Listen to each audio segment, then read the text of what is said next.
Ladies and gentlemen, thank you all for sharing our day. There's a few small words I would like to say.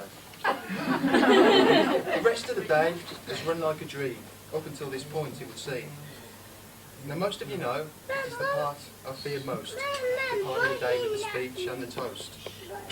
You see, I didn't want it to come to a halt and everybody say to me, Craig, it's not your fault. You've never really had to do this before. But Dan said to me, you'll be fine, I'm sure. So off I woke early this morning with a cough, scratch, fart and a yawn. I realised this was the biggest day of my life, the day when some bloke says, you're now man and wife. And I thought to myself, yeah, I'm up for this. As I got out of bed and went for a piss.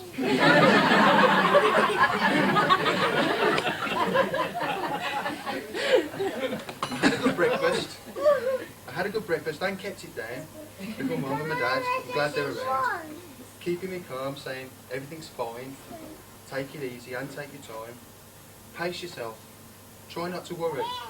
Back to the toilet, then I had to hurry. The advice I was given was good and sound. Spent a penny, you could spend £1.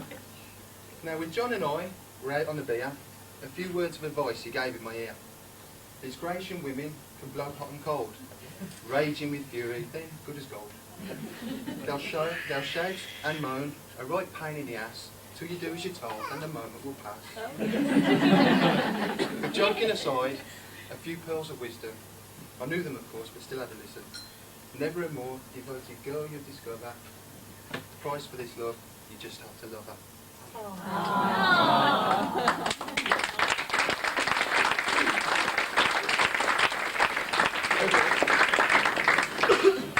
Now Angie, as she'd like us to think, is quiet, demure, but not after a drink. You should have heard her on Dan's hen night. Oh yes. With her marital advice for getting it right. Plenty of sex, sometimes in bed, and other disgusting things she said. Still, after 30 years, their sun still shines. Their anniversary says a lot, 6/9/69.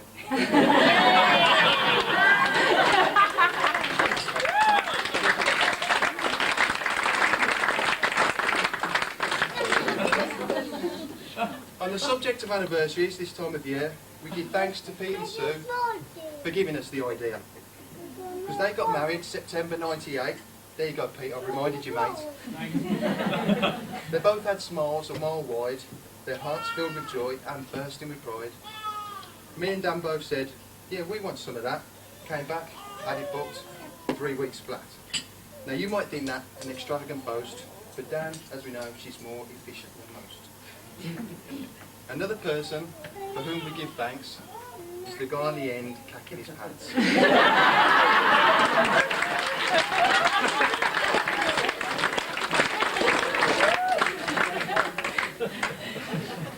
The pressure's on Jay to deliver the gags about the beer I've drunk and all my shags.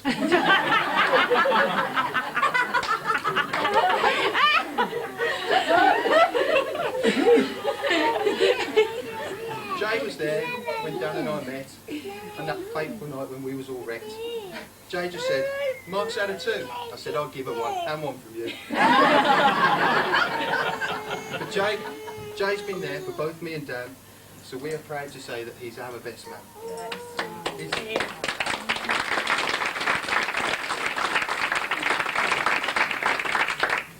He's as nervous as me, and I wish him good luck. At the end of the day, mate, who gives a... But now we come to the last but not least. The one the other night looking like a beast. Covered in cucumbers with muck on her face.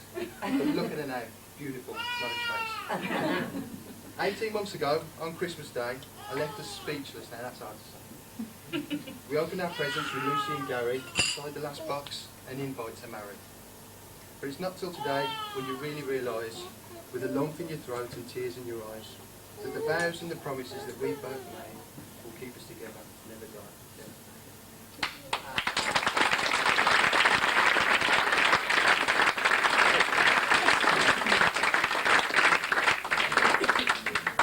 She's intelligent, she's funny, she's sometimes a bit crap, She does it on purpose and I love her for that.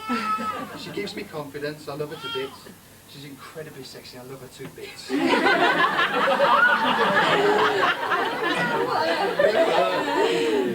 But whenever I'm down and it's all doom and gloom, she flashes that smile that lights up a room. She makes me happy, she makes me feel great, and I'm proud to say I've married my best man. So Danielle, when the day finally ends and we say goodbye to all of our friends, I don't want you to feel no hint of sorrow, so I promise you this.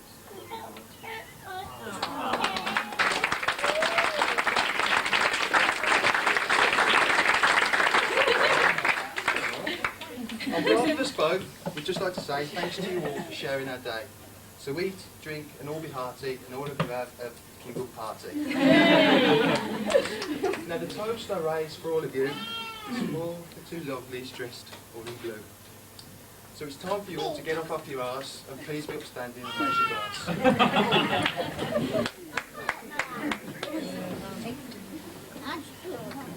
Second only in beauty to the one on the right, remember the one dressed all in white. So ladies and gentlemen, I give to you all, I love them to bits, my sisters-in-law, the bridesmaids.